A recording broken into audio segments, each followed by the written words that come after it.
आप सभी को मेरा सादर प्रणाम। आज गणतंत्रता दिवस के पावन पर्व पर आप सभी को बहुत बहुत शुभकामनाएं। आपके जीवन में ऐसे सैकड़ों गणतंत्रता दिवस आएं। ऐसे ईश्वर से हम कामना करते हैं कि ईश्वर आपको 1000 वर्षों की आयु दे और स्वस्थ, दीर्घ और खुशहाल जीवन दे। ऐसा जीवन जो सन्मार्ग पर अग्रसर हो। आज के संदेश के पूर्व आइए हम परम पूज्य गुरुदेव जी, वंदिनी माता जी और माँ गायत्री को हृदय से प्रणाम करते हैं। मित्रों, आज गणतंत्रता दिवस है। इस पावन पर्व पर देश के कोने कोने में तिरंगा लहराया जा रहा है, हर ऑफिस में, हर स्कूल में, हर कॉलेज में। परंतु आज के बच्चे क्या इस बात को जानते हैं कि ये पर्व क्यों मनाया जाता है? जवाब बड़ा ही सरल है कि आज के दिन हमारे देश में संविधान लागू हुआ था। परंतु संविधान लागू करने के पीछे जितने भी जद्दोजहद करनी पड़ी हैं हमारे पूर्वजों को, क्या वो इस बात से अवगत हैं? क्या वे इस बात को जानते हैं? क्या वो इस बात की गंभीरता को समझ पाते हैं? हर पर्व को मनाइए, खुश रहिए, खुशियाँ बांटिए, परंतु मर्यादाओं में रहिए। हर बात की अपनी एक मर्यादा होती है, हर पर्व की अपनी एक मर्यादा होती है, हर अवसर का अपना एक वातावरण होता है। दीपावली का पर्व मनाया जाता है क्योंकि भगवान राम ने आज के दिन लंका विजय करके लौटे थे और उसी की खुशी के रूप में दीपावली का दीपोत्सव मनाया जाता है। दशहरे का पर्व बुराई पर अच्छाई की जीत के प्रतीक के रूप में मनाया जाता है। इसी तरह होली भी अच्छाई की विजय के रूप में मनाया जाता है, जो बुराई पर विजय प्राप्त करती है। इसी तरह से स्वतंत्रता दिवस जो मनाया जाता है वो स्वतंत्रता प्राप्ति के याद में मनाया जाता है कि 15 अगस्त को हमारे देश को स्वतंत्रता प्राप्त हुई थी। गणतंत्रता दिवस हमारे देश में संविधान लागू हुआ था। परंतु बड़े ही अफसोस के साथ कहना पड़ रहा है कि हमारे आज के युवा वर्ग जो हैं, हमारे आज के जो छोटे बच्चे हैं, हमारे आज के जो अभिभावक हैं, जो स्कूलों में शिक्षक हैं, मैं सभी की बात नहीं कर रही हूँ, परंतु कुछ एक ऐसे हो गए हैं जिन पर मुझे रोष होता है, दया भी आती है कि बड़े अनभिज्ञ हैं, बड़े नादान हैं, हर पर्व की मर्यादा को भूल रहे हैं। क्या ऐसा किया जाना ठीक होता है? क्या ऐसा किया जाना उचित है? आप भी मुझे कमेंट करके अवश्य बताएं। ये घटना आज से 7 वर्ष पूर्व की है, जो मेरी अपना व्यक्तिगत अनुभव रहा है। उस वक्त मेरा बेटा बहुत छोटा था, गोद में था। बड़ा ही सुंदर संगीत चल रहा था। जो व्यक्ति संवेदनशील होगा, जो भावना प्रधान होगा, वो लता जी की आवाज़ में गाया हुआ वो गीत, ओ मेरे वतन के लोगों, इसे यदि एक बार भी वो ध्यान से सुनता है तो स्वाभाविक है कि ऐसे व्यक्ति की आंखों में आंसू ज़रूर आएंगे। वही गीत चल रहा था। मैं अपने बेटे को, बहुत छोटा था, उसे वो गीत सुना रही थी। कहीं आजू बाजू वो गीत बजाया जा रहा था। इतने में ही एक स्कूल की रैली निकाली गई, जो ऐसे ही किसी स्वतंत्रता दिवस या गणतंत्रता दिवस के अवसर पर निकाली जा रही थी।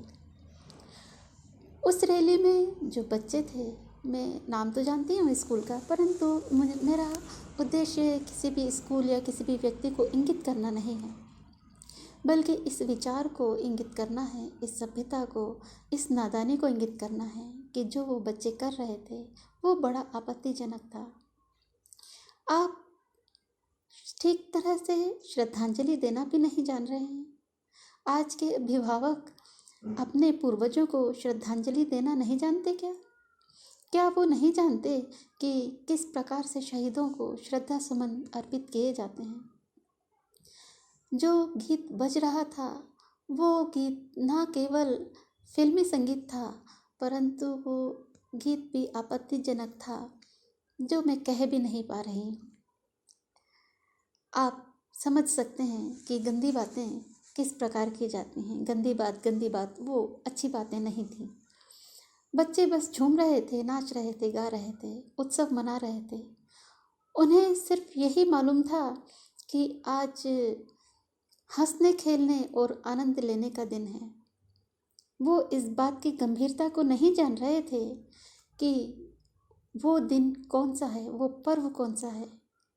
उस पर्व को मनाने के पीछे कितनों का बलिदान छुपा हुआ है, कितनों के प्राणों की आहुतियाँ गई हैं, कितने ही शहीदों ने हंसते हंसते अपने प्राणों की आहुतियाँ दी थी कि उनकी आने वाली पीढ़ियाँ, उनके आने वाली संतान खुश रहें, खुशहाल रहें। वो उनके लिए खुशियाँ चाहते थे, उनके लिए आनंद चाहते थे, उनके लिए सुख सुविधाएं चाहते थे। वो ये नहीं चाहते थे कि उनके संतानें कुमार्ग को अपना लें, उसकी ओर अग्रसर हो जाएं, सन्मार्ग को छोड़ दें, त्याग और बलिदान की भावना को छोड़ दें। त्याग और बलिदान की भावना जब तक हम अपने बच्चों में नहीं डालेंगे, तब तक हम ये नहीं कह सकते कि उनका व्यक्तित्व उत्कृष्ट है। यदि हम गायत्री परिवार के सदस्य हैं, यदि हम परम पूज्य गुरुवर के संतानें हैं, उनके वंशज हैं, तो उनकी दी हुई शिक्षाओं को भूलें नहीं, उन्हें अपने हृदय में जागृत रखें, उनके बताए सन्मार्ग पर अग्रसर हों, मर्यादित रहें। हम ये भी नहीं कहते कि आप भगवा वस्त्र धारण कर लें और अपने जीवन में रंगों को आने से रोक दें। आप पहने, रंग बिरंगे कपड़े पहने, आप खुश रहें, आप पर्व मनाएं, आनंद मनाएं, परंतु मर्यादा में रहकर। हर पर्व की एक मर्यादा होती है। क्या मेरे द्वारा कही गई ये बात आपको ठीक लगती है? क्या आप इस बात का समर्थन करते हैं? क्या हमारे अभिभावक या हमारे शिक्षक बच्चों को इतना भी गाइड नहीं कर सकते? क्या उनका मार्गदर्शन नहीं कर सकते कि यदि हम स्कूल में कुछ सेलिब्रेट कर रहे हैं, कुछ फंक्शन मना रहे हैं, तो उसकी मर्यादा क्या है? ऐसे ही एक गणतंत्रता दिवस में जब मैं शिक्षिका पद पर थी और मुझे किसी अन्य स्कूल में बुलाया गया था, उस स्कूल में एक छोटी सी बच्ची का नृत्य बताया जाना था, उसे नृत्य करना था, परंतु जो गीत था वो था मेरे हाथों में 9 चूड़ियाँ हैं।